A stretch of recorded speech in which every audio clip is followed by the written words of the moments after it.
Hey guys, hope you're having an awesome Friday. I am just getting on for the Form Friday video, and today I wanted to cover, I actually want to do a couple of things today, hopefully with enough time. So I want to go over the gorilla row, and I want to go over the single arm bent over row without support. So this is body, the body is not being supported by a bench in that single arm row. And then I want to finish with a little bit of my fitness journey story, because I feel like a lot of people don't know how I became a kettlebell coach, why I became a kettlebell coach. So I would love to kind of finish our Friday video with something a little bit more personal. So without further ado, here we go with that gorilla row. So the thing with the gorilla row is that the kettlebells are always going to touch the floor again. So if you have your gorilla row set up, you will have your weights one next to the other, okay? I want you to get into a hip hinge position, right? So you're gonna go hinge at the hip here, all right? Nice and deep. Again, keep your butt a little bit lower than your shoulders. Shine your chest forward. And I want you to bend away and grab those weights. You can pull them forward a little bit to be right underneath your shoulders. When you row, I want you to think about rowing towards your hip. I say this a lot in my cues. And so with the gorilla rows, it's the same thing. You're gonna go row to your hip, bring it down. Then you're gonna row the other side, row to your hip, bring it down.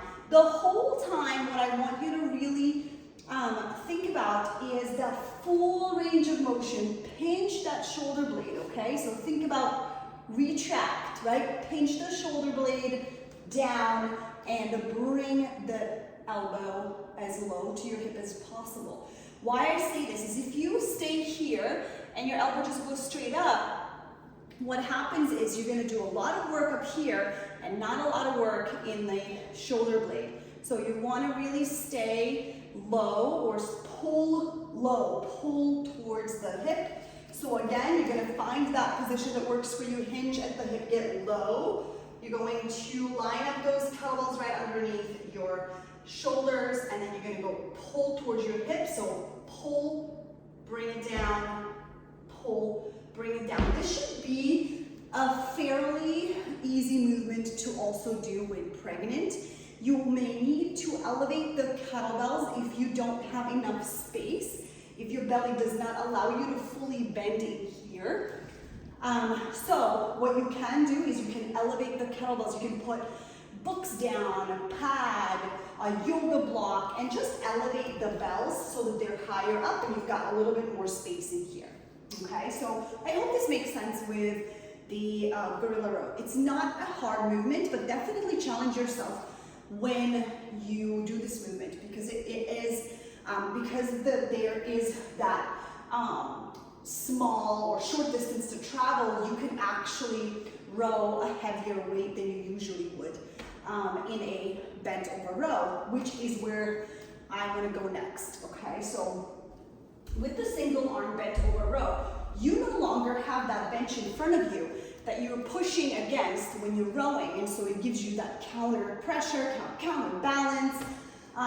So what I want to make sure that you're doing is when you are in that deep hinge position, you want to make sure that you are aware of your abdominals supporting your back, all right? So we want to make sure that those muscles really allow for protection for your low back, okay? So think about that corseting feeling or that pulling in and then pulling up towards the sternum with your exhalation, okay? So if you inhale here, you're gonna go down in here, same thing. Pick up the bell, yet on this, the bell is not on the floor, it's in the air. So what you wanna make sure is that your shoulders are nice and square. So when you row, your shoulders stay in one place. You can use your hands and you can help your shoulders stay in place. Or what you want to do is you just want to make sure that this doesn't happen, okay? You do not want this to happen. Why? because we're working on stabilizing the shoulder, and we're working on really making sure that shoulder blade is strong for us, that it's working at its best. So when we do this, we're helping it. We're helping it with, and we're adding a rotation. We do not want to add a rotation in this particular movement. That's not what I'm looking for. So make sure that you are very stable in your core, that you're supporting your low back, and squeeze your booty a little bit, right? So when you're here, feel your butt, feel your quads a little bit, but engage your abdominals. Exhale every time you pull, okay? And you have a chance on each exhalation to check in on the core engagement. And are my abs doing their job?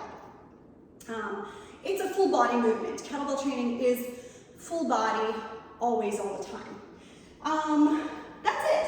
That is the two movements that I wanted to cover today. They come up in your new 6-week cycle or microcycle, and they will be there for a little while.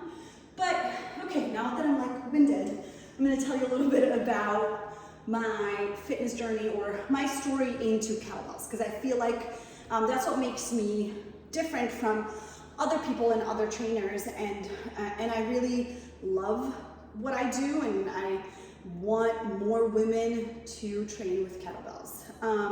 When I became a doula, which was more than 10 years ago, I never imagined that I was going to find myself being in the fitness industry at all. My background is in running, and I did a lot of that, but really all recreational. I did some in high school, some running in high school in track, and some of you may know I was a refugee as a kid, and so I kind of lost like 10 years of my life where I could have possibly developed, in a sport. And so I was just really grateful that I could run, and that it was a free thing, and that I didn't need to join any group for that. But fast forward, becoming a mother and becoming a doula, one of the things that constantly came up is when I would go to people's homes for postpartum visits, women would complain about low back pains a lot. They would complain a lot about low energy, and these would be newly postpartum mamas. And so I really kind of connected the dots and was like, well, how come so many of them are having these same issues that are coming up over and over and over again?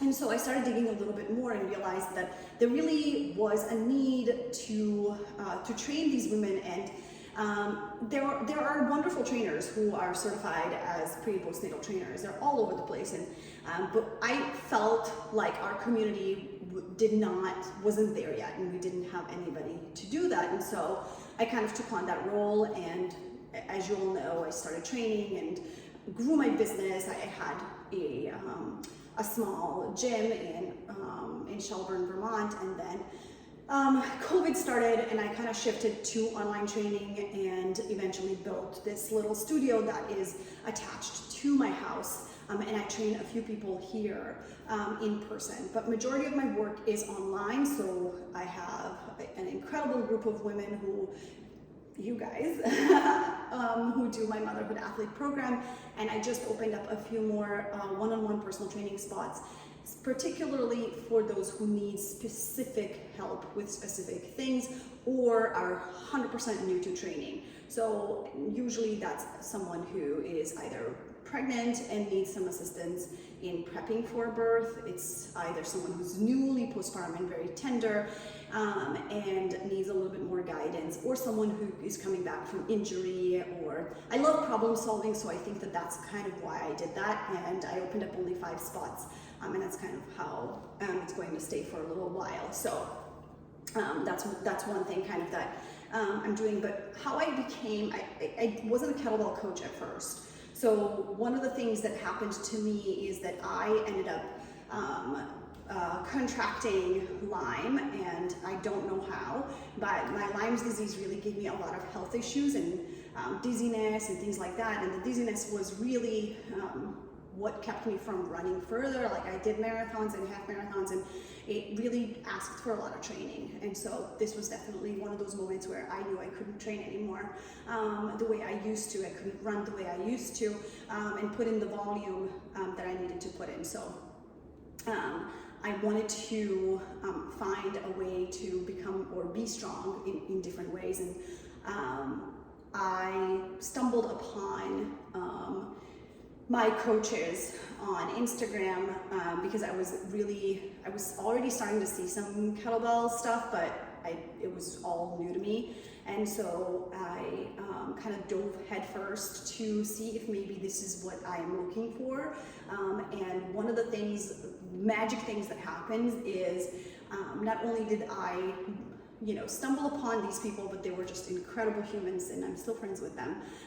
But also it opened up my eyes to being able to have short workouts, effective workouts that build muscle, and that I did not need a full gym for that. And as a mom of 2 small kids, I really needed to put in all of my workouts at home. So that was also my first kind of touch with online training, which was pre-COVID, and it still wasn't as big as it is nowadays. So that's kind of like how I started doing it, and it's mainly gotten me to this point. And I have seen the biggest changes in my body, muscle-wise and strength-wise, because of kettlebells.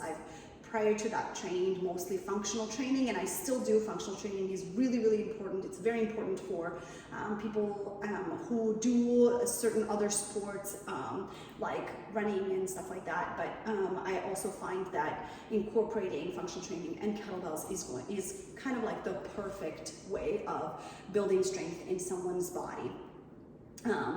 As mothers, we have only a limited amount of time, and so for me, time was of the essence, and I needed to get out of my workout without having to go to a gym and without having to have an insane amount of equipment. So I think that in the first couple of years, I had 6 kettlebells, and that to me was worth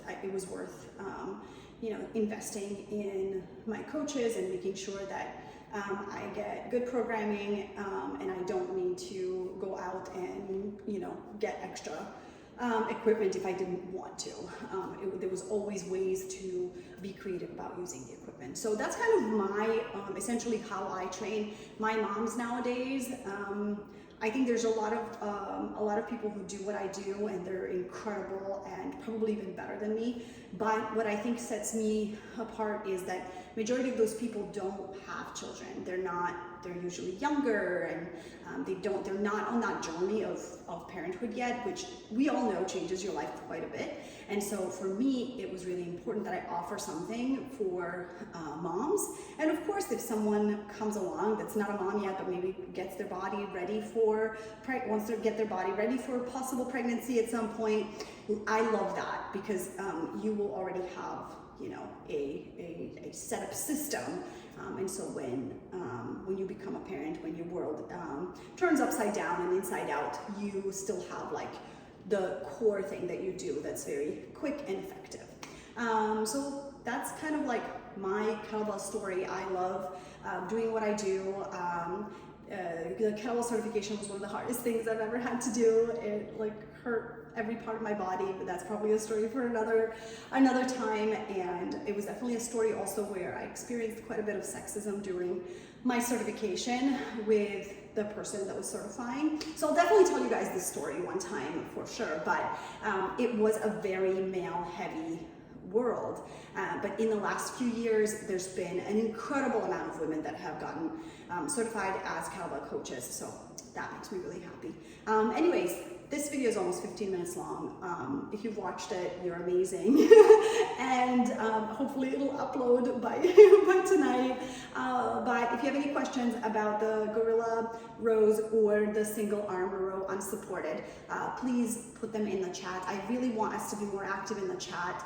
It really gives everybody a sense of a community, and that they're not just floating around by themselves in space. So I hope you have an amazing weekend. I hope you enjoy the sunshine that's coming our way if you're in Vermont.